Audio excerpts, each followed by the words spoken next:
Okay, good morning, everybody, to our Fieldstone4U. There's certainly a lot going on right now, and there was even discussion among our panelists as to whether this was the right time to do this.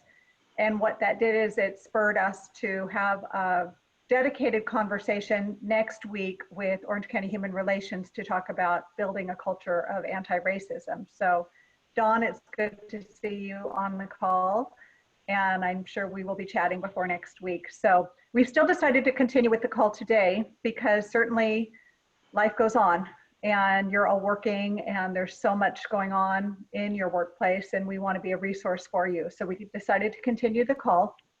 We have 4 incredible panelists. One will be jumping on in a few minutes. He's wrapping up another Zoom call and he'll join us shortly.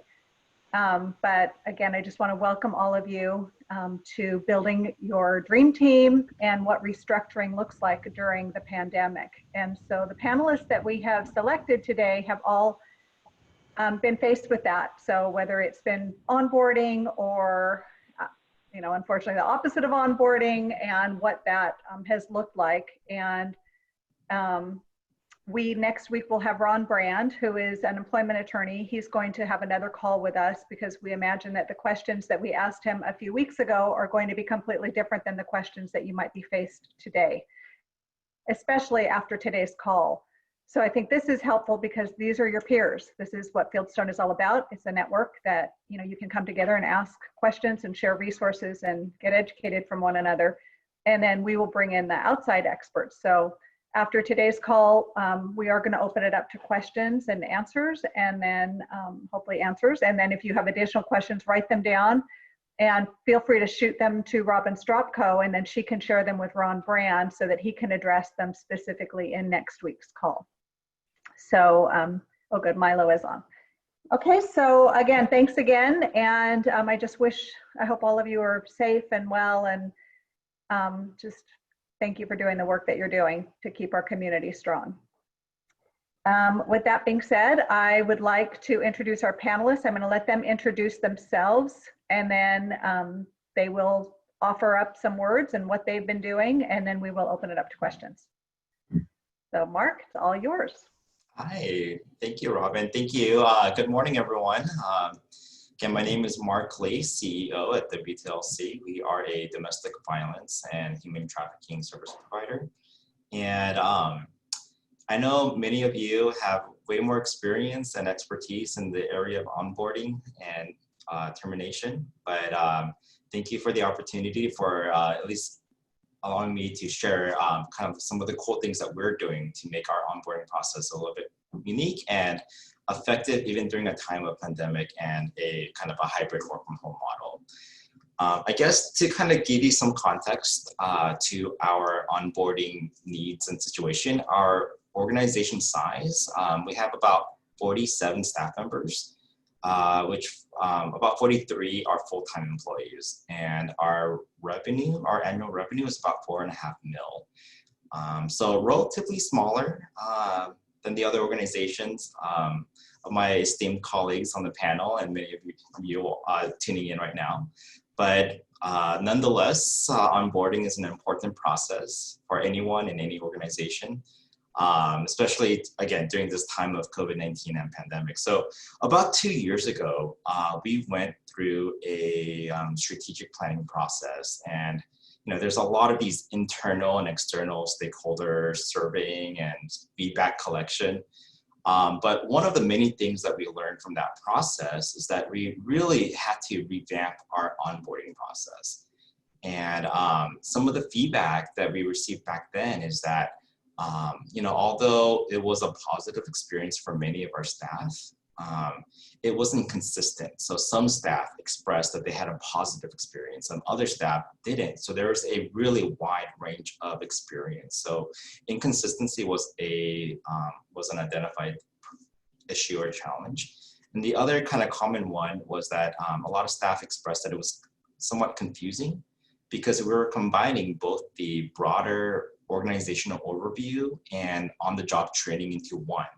And that created a lot of confusion on what the staff, as a new employee, should really focus on especially in the first couple of weeks or the first month of their new employment. So what we decided to do is we separated those two out, where everyone, regardless of what position you're in, a director, frontline staff, it doesn't matter, will go through the same onboarding process in the first 2 weeks that's really focused on the broader organizational overview, that everything that anyone should know about the WTLC.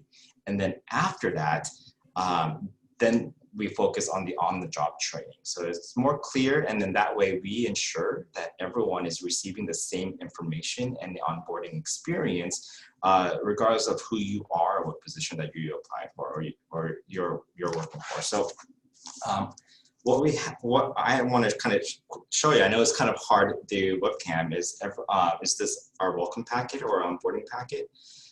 Everyone receives this binder, and in this binder, we have all these like beautiful tabs of different sections. Oh my gosh, I kind of feel like a school librarian reading a book to school kids. I don't know if you all could see, but we have these different sections. And again, this is our way to make sure that everyone is receiving the same information. So the first tab is really about what to expect on your first day, copies of all the employment and HR paperwork that people need to sign. So they even have their own copy of that. So they can always go back and make a reference to. The next section is our employee handbook that they could read and look at. And I guess the other sections, like it's hard to show, so I'll just verbally explain, but other sections, other tabs is kind of meet the team, where we include a headshot of each of our staff member per department. And on that sheet also includes the discussion talking points or agenda. So as the new staff are meeting with the team, they're getting the same information regardless of who they're meeting from the department to get that same information, and they're meeting with each department within the 2 weeks. So that's been working out. But so what's so cool about this is their hard copy version. What we actually have is this in an online platform. We specifically use a platform called eTrainul. It's basically an e-learning platform where each of these tabs in the binder are like separate modules, and each of the staff has their own unique login, and they log in and they start the onboarding process online. And this is just for them to have a hard copy, because we know that some people like to learn hard, with a physical like binder or paper too, right?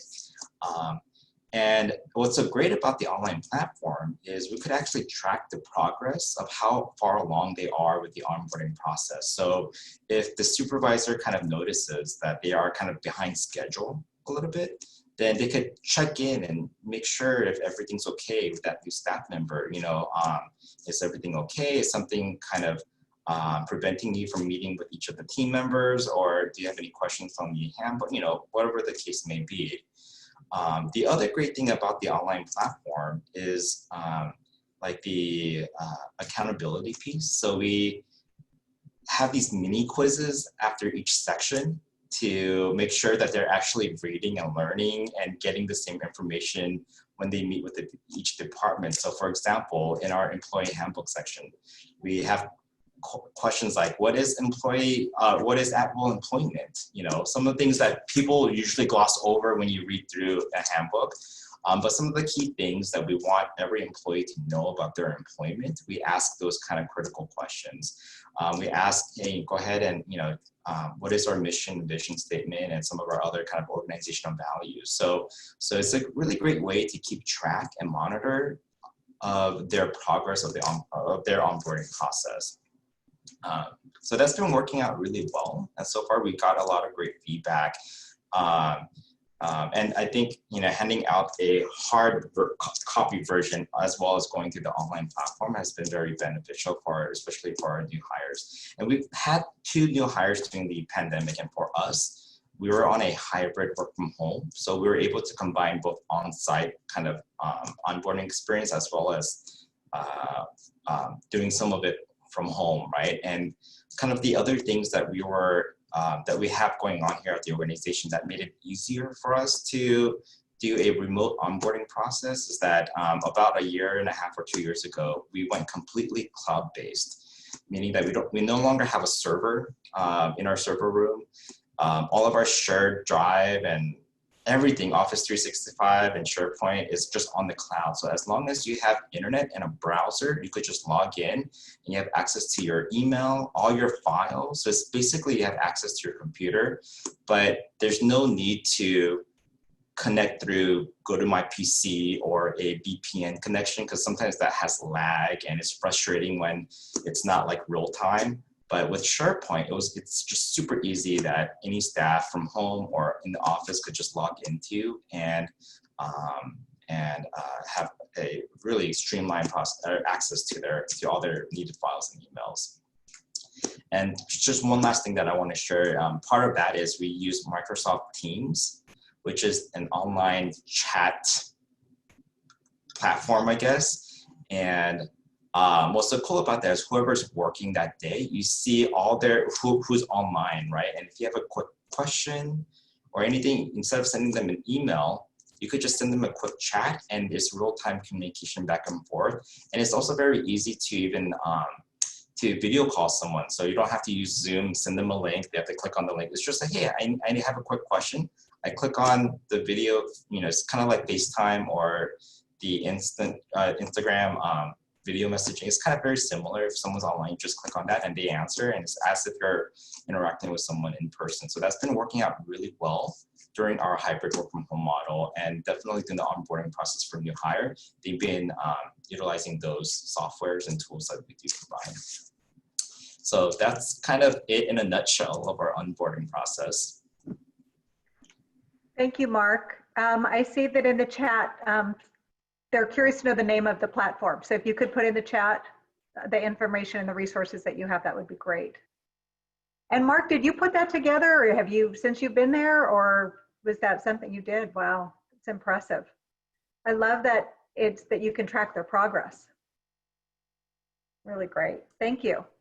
Okay, I believe Bratil is next. If you would introduce yourself, and it's all yours. Okay, thanks Robin, thanks Mark. Hi everybody, my name is Bratil Agassi. I'm the CEO of Wise Place. In Wise Place, we are a community of hope and housing for unaccompanied women experiencing homelessness. And the way in which we reach our mission is through housing solutions and wraparound services. So I have been the CEO for about, I'm just coming up on 1.5 years. And Mark and Gina are going to do such a great job of like drilling down. So I kept mine a little bit more general, and I thought what helped me kind of get through the last 1.5 years, and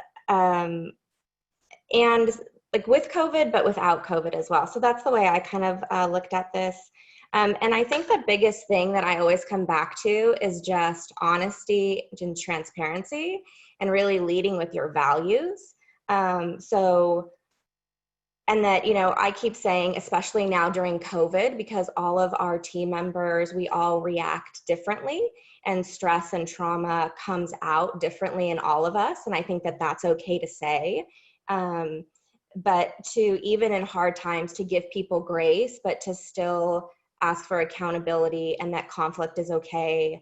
And so that's really the way, we've been kind of really pushing through all the uncomfortable things.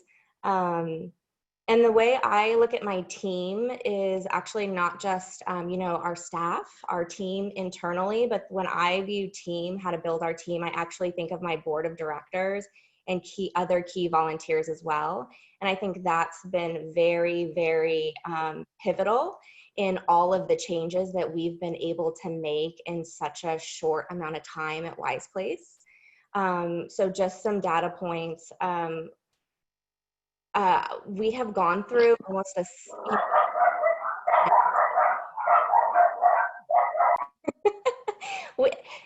normally I would say if you hear puppies in the background, those are the puppies at our shelter, but that wasn't our shelter puppies. We have gone through about a 60% turnover in a year, in my first year. And what I tell people that very transparently, but I tell people that that's not necessarily a bad thing.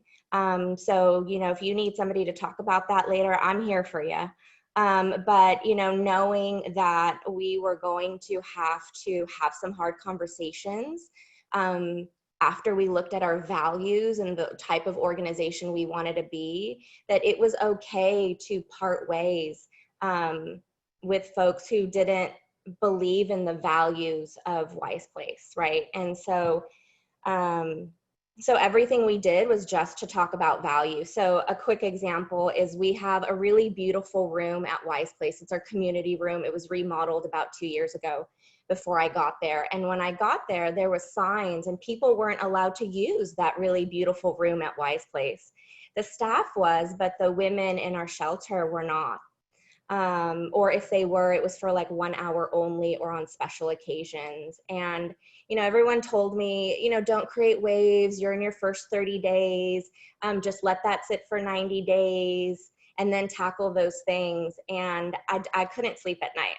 I thought, but I started to listen to the team and ask a lot of questions. You know, why don't we open that room? Why can't our women use that room? And there was a lot of fear-based responses. Well, women will do drugs in the room. Women will steal the things in the room. The couches will get ruined. And so we didn't wait 90 days. We, you know, once I like had my learning sessions and listening sessions with the team, I realized this is a fear-based response to something that has not happened. And so it's moments like that where, as hard as it was, and as it made me kind of like enemy number one, right? Here's the new chick and she comes in and here she is changing things. But that I didn't apologize to change, right? I just had very honest conversations with my team that says, you know, we are a values-driven organization. We don't care about a couch more than we care about a person. And now those rooms and all of the community rooms are open for all of the women at any time. You know, they're open from like 6 a.m. to midnight or at 1 in the morning on Saturdays and Sundays. And so that's just one quick example of, you know, you have to do the right thing even when it's hard, and you have to have the really uncomfortable conversations. And I just kept in that like simple example that I'm giving, it was just about values. You know, it was about, we're a community of hope and housing. We need to live out those values. And then again with the board, you know, someone gave me really great advice as a new CEO, that onboard new board members very, very quickly. So we onboarded almost 12 new board members in like 7-8 months. But we did so very intentionally. I grabbed a matrix from a funder, and it allowed us to strategically think about our board members. And that was the best advice. So that, you know, we were one cohesive team. Because I think especially as a CEO, you know, to have a board that's not aligned, but a team that is, your organization is fragmented, or vice versa. Right. And we've had to kind of excuse a board member in this time because they also didn't fall in line with our values. Right. So it goes both ways. And then I would just say, you know, if we talk about accountability and we talk about that conflict is okay, I have to really remember to praise in those moments when I see two people struggling with each other, because maybe one person doesn't feel like they're picking up the slack or something like that, you know, very common things that happen in the workplace. And I create a safe space for them to sit. You know, I tell people, you guys need to work it out. Don't talk to other people, talk to each other. But if you can't, you need a moderator, then come into my office. And especially my first 9 months, we did a lot of that, where 2 or 3 people would just sit in chairs in my office, and I would purposely sit back and allow them to use the table in my office, and they would talk and they would do the hard work to have that honest dialogue and to tell people why you're frustrated and why you're not. And it's the same thing. And I think that that has really set a foundation for us to succeed, especially with COVID, as we are still operating 24/7, our case managers, our advocates, you know, everybody still comes into the shelter. And we're keeping our women safe during this national pandemic. And so I tell people, give somebody a lot of grace, ask them how they need help, but we still strive for excellence. And so I think it took a lot of hard work to get there, but we did the work that's needed, and we just focused on values. That's it for me, Robin. Thank you, Bertil. And I appreciated you talking about onboarding board members, because clearly, that is part of building your dream team. So thank you for addressing that. Mm-hmm. Gina. Well, good morning, everybody. It's nice to see lots of friends on here. And so I feel like I'm in the safe space that we're all in anyway with Fieldstone. So I appreciate that. So I'm Judith Scott. I am the Executive Director of Homemade Orange County. And I'm probably the newest leader of a nonprofit, even though I've been at Homemade for over 23 years. And I can tell you that HR issues scare me to death. So this is the thing that keeps me up at night, the thing I worry about, things that I don't like to do either. So this was a really great topic for me to be on a panel with, because I've had to actually do both hiring and firing during the pandemic. So I want you guys to also know that through this process, I've actually connected with 2 companies that are really great, and I can help you with that introduction if you need it. So one of the first things that my board asked me when I was actually being, I guess, interviewed for this position was, what is your vision of the organization? And so really trying to come in and build my dream team since I was appointed executive director last October has been the thing that I've been doing. So I resonate with Bertel's moment of, oh, she's coming in and changing things, because I'm sure that people are either happy or not happy about some of the things that I've done in probably the last 8 months. So one of the first things that I had to do was I had to replace myself. So being someone that has always told Scott Larson, as you probably know, our former executive director, I just need Gina and then everything will be okay, I had to find my Gina. So that is actually a story with a happy ending. So I'm going to start with the challenge that I had to do most recently. So in January, I had an employee that came into the job with an injury that I didn't know about. But then as her time progressed with us, I learned that this injury needed to be healed. And so she made a decision to go out on disability on January 15th. And I wasn't going to say she or he, but I've already blown that, but we're in the safe place, so we're cool. But this employee went and opted out to go to a 12-week disability. And so about 7 weeks into this disability time, the pandemic hit. And during that time, I learned that the employee had actually traveled to another state where she was actually from. And I was not in communication with this employee during this time. So about 8 weeks into the 12 weeks, I realized that I needed to communicate with this employee because she was not communicating with me, and asked the question of, when do you plan to return back to work? So I learned from the employee that they were not able to give me a date, and so I knew that I was going to have to make the next move. So this is actually, Robin, when I hired Ron Brand, who is an HR attorney, and I needed his input. I needed to know what are my responsibilities as an employer, and what do I need to do to handle the situation that we're in. So I learned a couple things, and I want you guys to know this. So this employee was out of state. Had the employee told me that they could come back to work, because our employees were now working at home because of the stay-at-home order, I would have had to accommodate that employee if they wanted to return to work. Thankfully, the employee did not request to turn back to work. Their health reason would not allow that. And so I actually had to terminate this employee. It was awkward because the employee would not pick up the phone and call me.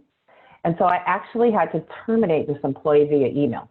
So if any of you were old Sex and the City watchers, and she got, Sarah Jessica Parker got broken up with a Post-it note, well, I basically had to terminate an employee via email.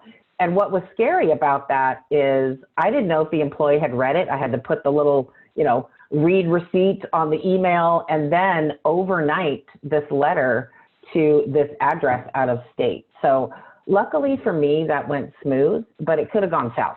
And I would recommend that if you don't have a human resources person on your staff, that you actually contract with a lawyer and have that asset in your toolbox, because this is where you don't want to make any mistakes. So everything's smooth. That employee was offboarded, so to speak, and everything was fine there. So let's talk about, how do you onboard an employee during a pandemic? So interestingly enough, the replacement for my position, we started interviewing, of course, as soon as the turn of the year started, because that was key. Being the former chief development officer, I needed someone that was going to be in there and helping me really do the fundraising.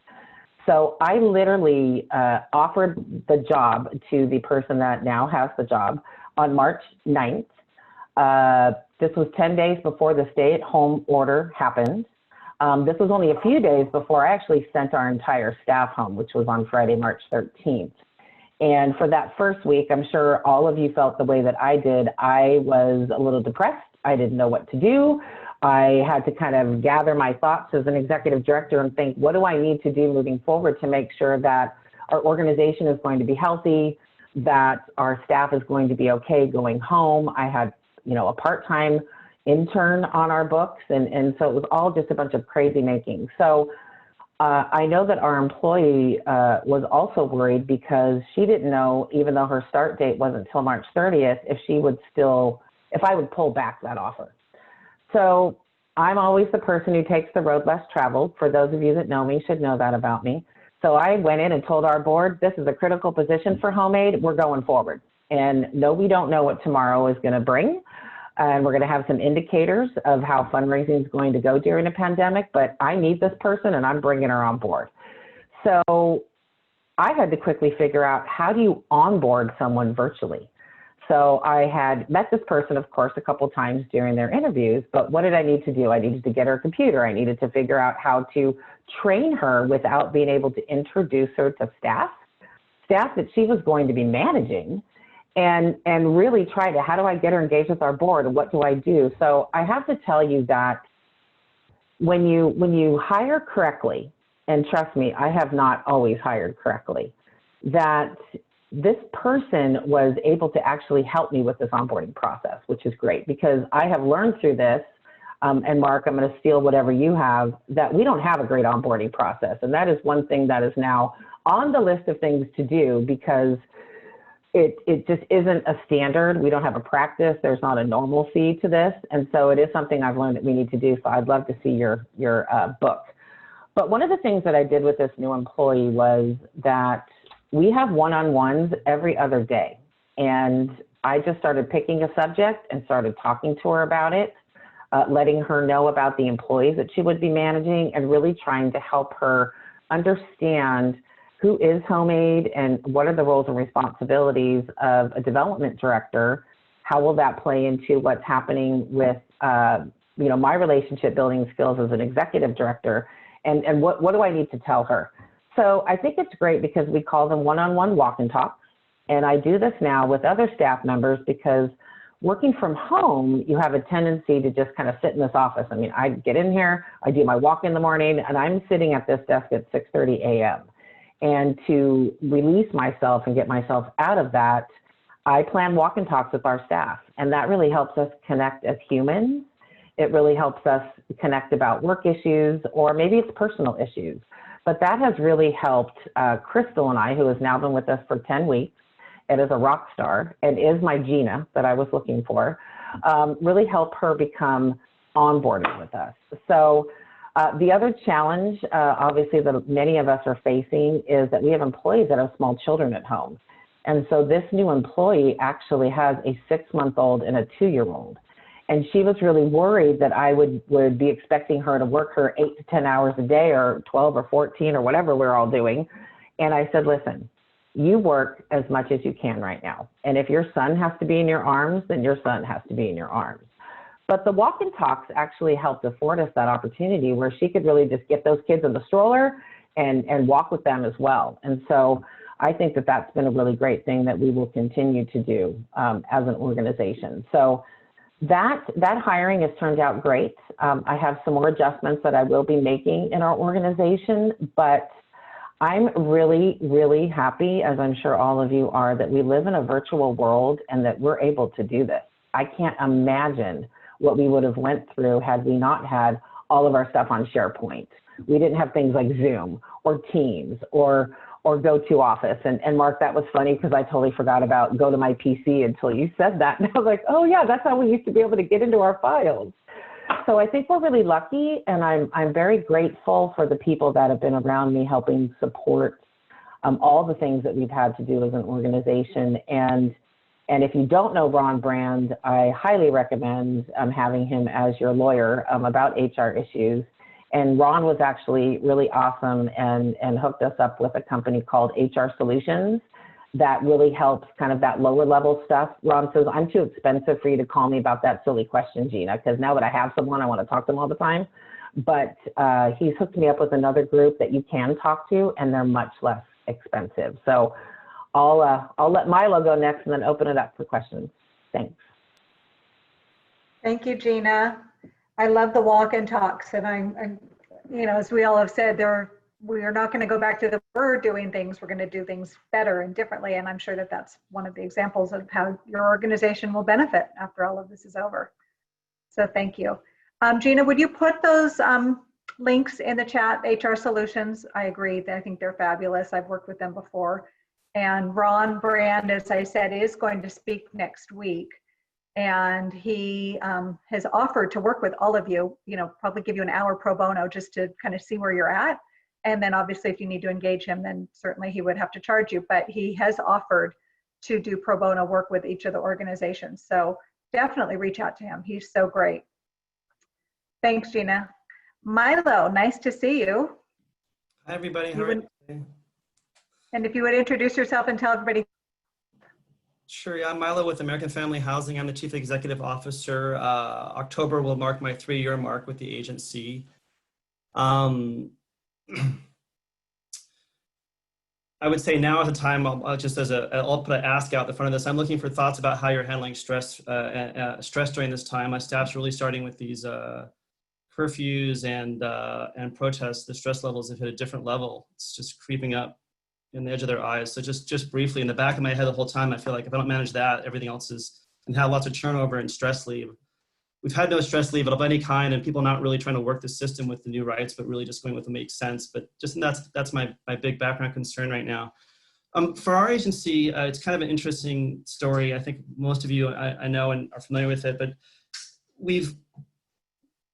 from when Jim Miller left and retired, the organization's gone through a few years of kind of resetting the button. And when I came on board 3 years ago, I think it was an organization that had a lot of very, very challenging situations on a human resources side that I had to navigate. Certainly, I recommend Ron Brand as the short version of that summary there, but really just, I couldn't believe how challenging they were and how outside the box and how many, many hours of tactical positioning you had to do just to basically promote a safe work environment and stability among the staff. You know, that being said, I haven't really had turnover among my core team members or folks that are high retention targets.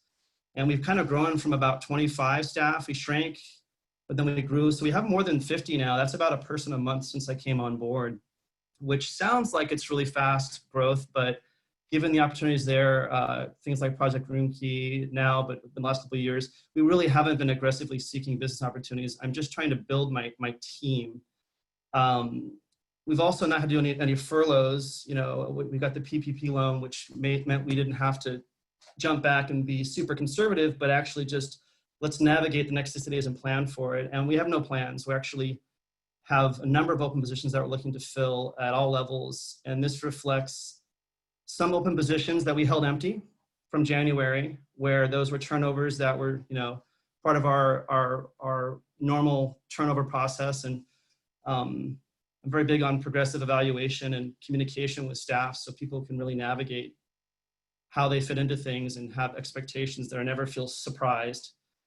That always helps with challenging HR issues. It's just to document and set expectations carefully. And we've also created a couple positions just to kind of go into who we are a bit. We have actually a number of kind of lines of business that are not always or often not in the same agency. We have a property management group, fair housing law, maintenance staff, 24-hour notice for units. We have our social services team, social work team, and then we have our real estate development team, which didn't really exist when I got there. That's the one that's kind of new. And all of those I've really had to revamp. And I've revamped them with a mindset of creating kind of standalone teams or units where the lead of each of those units doesn't really need me to do anything. Like they all could be a shift to an ED role in a smaller organization. And the way I've kind of captured those leaders for my team, both my head of real estate and my property management came to me. They've got kids. They come from places that are high burnout places with high performance goals. And I've just said, listen, what do you want to do? Do you want to go on an ED track? And I'm doing that when my kids they're 15 now. I didn't do it when they were 2 to 10, right? Maybe I wasn't qualified either, but you want that track, or you want a track where I'm gonna protect you, support you, drive the front end of things, and give you the chance to build your own shop. And so with that, I've got basically kind of 3 standalone units, and then also I really love my director of finance as well. So I'm very fortunate in that I've worked hard to create a hospitable work environment that people want to stay in. During this time, I am doing nothing but promoting one idea: you are safe here, and we will tell you what's going on. So I really feel you run into trouble when people are confused about motivations, about your mindset, and when they experience uncertainty that's not defined, they then to kind of fill the space with their own concerns or stresses, especially during this crazy time. And so, with that, I've really tried to promote a friendly family work environment. And I'll tell you, in my last agency, my team grew from 3 to 50 people in a larger agency that I wasn't in less control over. And it was really hard to maintain a continuity of the culture of the organization, especially with our model, because our maintenance guys, our property management folks, our supportive services under the permanent housing model, I mean, we're spread over a 1,000-mile radius, really, 100 by 100 square miles.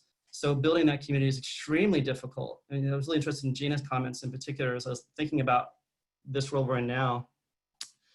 And so, with that, kind of what we found is we've actually accelerated our hiring in the last 90 days because our constraint on growth has not been funding on the margin, I should say. Not that we have lots of funds, but just on the margin, our constraint has been execution due to staff and hiring. We had a very high turnover rate for our staff hires on our social work team in particular.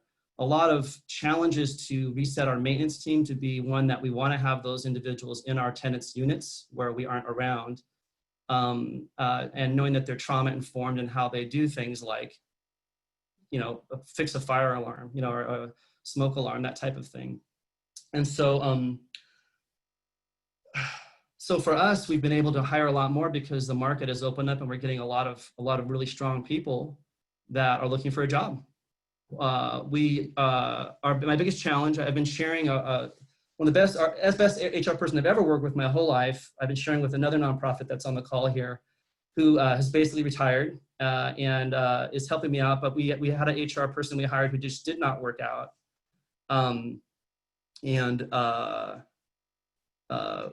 constructive conversations about why that wasn't, led to the smooth transition you hope for, where people don't see a fit and you look for everyone to be able to make a controlled choice in their own interests. Worked out well for all of us. Now we have a new HR person starting on the 8th who was furloughed by another nonprofit that couldn't support them. And she can immediately run in and work on our HUD audits and our so forth audits. And so I'm hopeful that big stress point, is that HR is being split among a few of us from a workflow document onboarding standpoint. I wish I had that Mark's onboarding process. We were trying to build one with and it's just still on pause. But I'm really hopeful that stress point can get addressed. I'm really concerned about, from an organizational standpoint, that connection has not been there. People are certainly not willing to say stuff to me that I'm happy to hear, but they're just not going to say it to me. They need HR there. They need HR to have a place to go. And going back to what I opened with, my concern about the need for mindfulness and mental health and perspective, we really need an HR person to drive that agenda and put the time into it. So for us, the stress levels are very high, and I don't think it's unique to us. I just think this is the form it takes in our particular agency. And so my board and I had a conversation about this because we've been watching cash flow very tightly for at least 9 months because growth costs money, right? And I'm growing a lot, so it's really hard. Those unrestricted costs are just, where did it go? But you just look for ways to do it efficiently. So it's been very challenging. And we really did a great job, especially with our new property management team, of really controlling costs in line with our mission to be equal to any and what we do. And so now the board and I had this conversation last month, and I just said, listen, Art, this is what we need to do. We're okay. We need to accelerate this intersection. We need to open up the positions that we were pausing on, and we need to go. We'll just tell people when we hire them, hey, we think we're fine. We can't promise. If you feel like you're safe where you are, you don't come here. But we think we're fine. We wouldn't hire you otherwise. So we've opened up, in addition to going from a part-time to a full-time HR, we've reopened our director of development position, and we're creating a new position. We've got our property management lead, got our real estate lead. We've opened a new chief program officer position that would cover. So our footprint goes from Alhambra to Long Beach over to Santa Ana, and down into Huntington Beach area is the heart of our footprint. We really need someone who can drive the systemic growth of that team. Again, my mindset of having a program, a lead for each unit that updates me and advises me and supports me in my job. But really, I can look away for 30 days and look back and say, wow, well done. That's the approach. And so it's just an unusual time for us and hard to get our heads around this. And I got to be honest, I don't know if it's too good to be true that we're hiring. I really don't know. Should I be trying to reserve cash? I mean, we're looking at a slight deficit for the year. It's intentional. I could make it positive if I don't make these choices. But I talked to my board, talked about the mission. Sometimes grants get canceled. Sometimes you got to cut back. So we're just telling people that in this environment, the instability, the significant economic challenges we're gonna have the next 3 or 4 years, I don't think there's many places safer than our agency. And I really feel with the cities and the staff cuts that they're facing, I know some cities have already made their initial layoffs of their homeless services and housing folks already. We've got to be tooled to drive the relationships, to drive the forward business, to drive the real estate transactions and services. And if we're not tooled to do that, then we're in real big trouble. And so it's been very challenging. And for me, I'll just say from my standpoint, a couple of you I talked to a lot about this, so I'm really stretched on a relationship level because I have multiple lines of business, and because I'm just aggressive. If I can go forward, I'll go forward. That's always the choice I make if I have a choice, because I think that's the nature of our business. Recognizing that the 501c3 nonprofit I'm overseeing is not mine to decide what to do with. That takes a lot of time to bring my board along too. So I'm looking forward to having a good CPO who can work with my existing awesome team. I have an excellent services team, really understand the model, and position me to really, I think, cover some of the lanes I need to cover more, particularly on the forward relationship side with our partners, and with funding 2 or 3 years out. I was just on a panel, I couldn't change it back, I couldn't figure out how to, or just went so quickly, I should say, but I was on another panel that they put me on because I was talking about the whole person care pilot, right, that we're doing, and I'm looking at Larry when I say this, in Orange County, and even though it was an LA panel, I was talking about the importance of planning for the next 2 years out. And this is what my nonprofit wants. They want me to spend all my time on what 2 years out looks like. What does 2023 look like?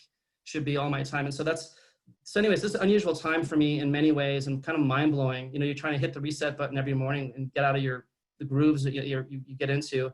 And for me, the biggest challenge again is it's always HR, always HR. The last 4 hires we did on our social work team, they just toured Potter's Lane yesterday in Midway City. I happened to be there for another tour, and I think they're all awesome fits. I think they're going to be core team members in 3 or 4 years. We are seeing a completely different level of hiring capacity right now, and I'm really optimistic that that's the next couple of years. It's our chance to really double down on our quality and our positioning and our foundational work. So it's just a very unusual time. And, I think part of our debate too, I'll just say is, we've had a lot of internal debates about Project Rimkey. We're in LA and Orange County, and they're calling us. They don't have enough people to run these motels. They got control over them and they can't fill them up. You saw some of the articles, and we're debating. We know how to do that, and we're talking about it. And if I have my staff do that, we are, my social work staff, we are going to fail to drive the structural change we need, which is better housing and better services tied to housing.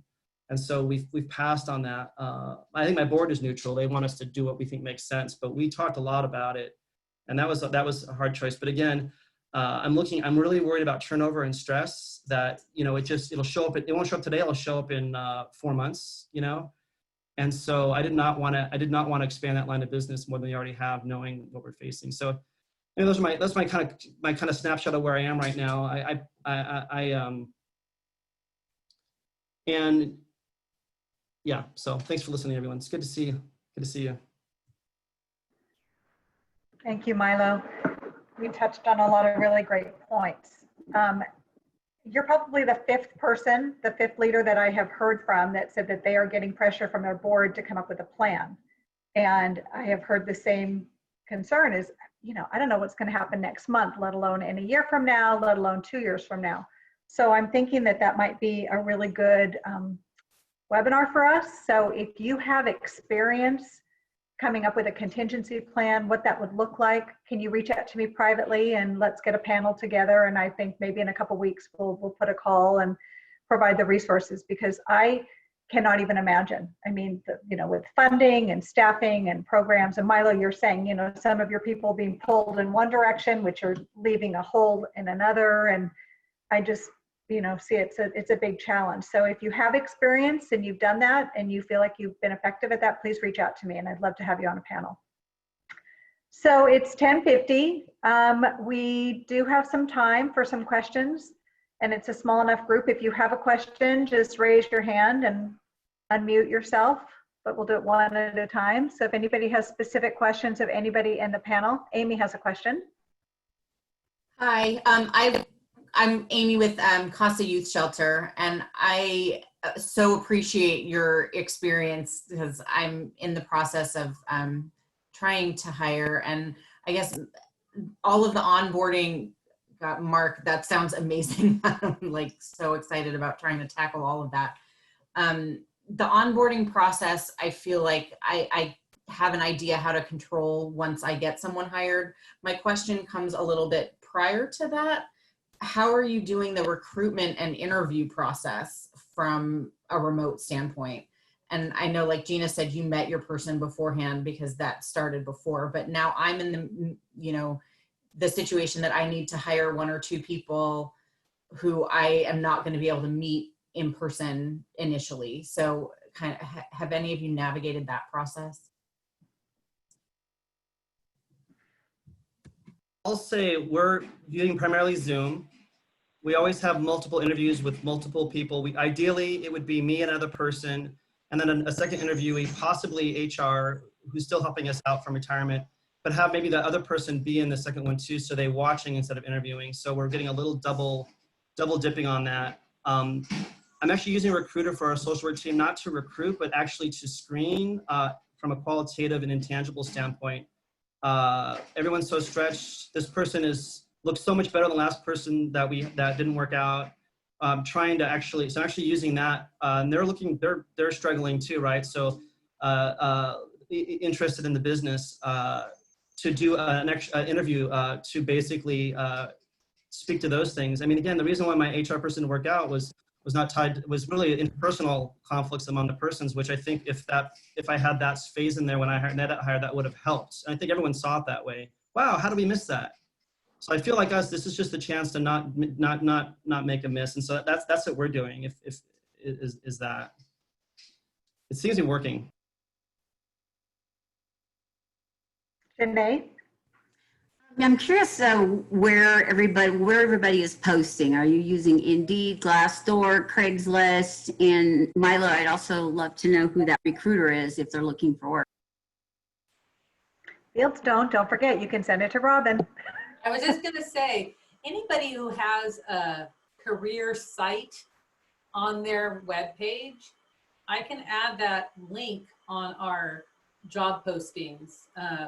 I've been doing that lately. It's like, and I know like Larry, they post on Indeed, and he's given me permission to direct them directly to Indeed. Doesn't matter where you post your information, send it to me. I can do a link. It doesn't have to be a PDF. It can be a link. And especially if you have those career pages, I'll check the page to see if you have anything available and then add the link. Because Does anybody have other? I actually send to our whole network, but there's another 600 people who have expressed an interest in being in nonprofit work, you know, coming from other areas, all that kind of stuff. So it's definitely a good resource. Who else? What other sources are all of you using? I just posted our job on LinkedIn, and that's actually how our current employee, the development director, found us. So, you know, obviously network, throwing your casting it wide, using Fieldstone, using Indeed. One of the other questions I wanted to ask all the other leaders is anybody else experiencing, I know Milo talked about this, we're not furloughing, we're not reducing salaries. And I felt a little bit of jealousy from my board that we weren't having to do that, but they were. And so I'm like, well, I guess I'm the girl that's hiring during the pandemic, because we're actually not in a terrible financial position. It's my goal to keep our reserves and not have to use them, but I'm just curious at what other leaders are experiencing. We haven't had to reduce any salaries or furlough anyone, and we got up to 40 employees this week with a goal of 55 by the end of the year. So we're hiring like crazy, but you know, Indeed is kind of an iffy. We use that one a lot, and I think it's abused by a lot of people who just like set themselves up to, you know, post for anything. So it kind of, it overwhelms my staff with just reviewing the applications that come in for anybody who's actually got some direct experience. But so we've been in a hiring craze, but it's been difficult. And I can't put my finger on it. I don't know, you know, I've been meaning to do like a survey amongst all of our peers that hire BSWs and MSWs to find out what your pay scale is. Because I feel like we're right like in the middle, but I'm just not I don't have the most recent compensation and benefits report. Anybody care to share a range for case managers and housing navigators? You know, Janae, that's a good question. And I know 1OC used to put that together. And I don't know if anybody has a recent salary one, but if even with this group, if you wanted to send a range of your development folks, your program people, you know, senior management, if you want to send your range to either Robin or myself, we can have that on hand. And then if you're interested in that, we can share that with you. I'm happy to share that with Jenny, but we can be the receptacle of that information. So it's really, I get that question all the time. And, you know, I haven't seen a recent extensive salary study, and sometimes they're so expensive to get. And then, you know, they're statewide, and, you know, Orange County is different. So I would love to gather that information.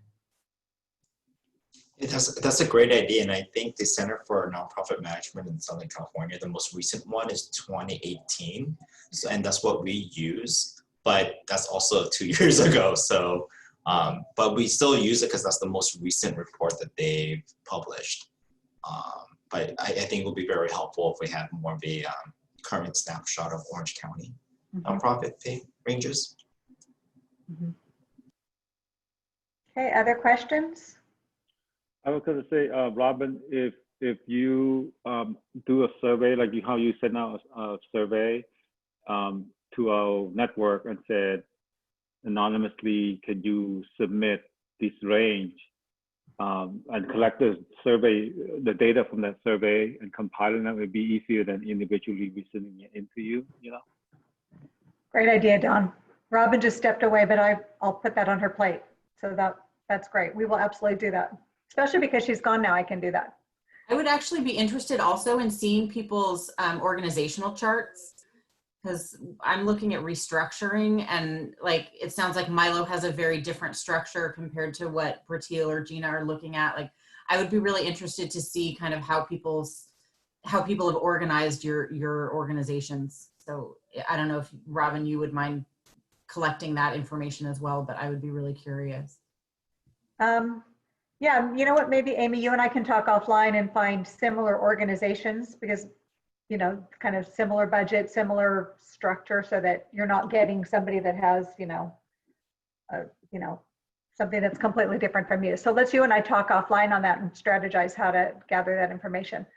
Robin, there was a great suggestion about sending a survey out to the network, gathering salary ranges. So you and I will talk about that.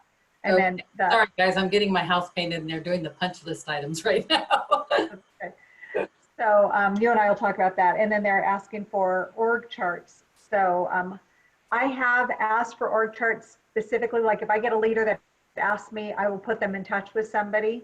Sometimes leaders are reluctant to share some of that because they feel it can be kind of confidential for whatever reason. So Amy, like I said, I'm happy to talk with you offline about that. Thanks.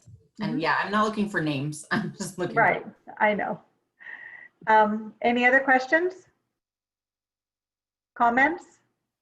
Look at that, 10:59. I just want to thank all of you. Thank our panelists. Great job. Excellent information, great resources. Make sure you check the chat. Robin will upload this. I included the YouTube link to all of our videos are on there. So this will be added to that. And, just keep up the great work.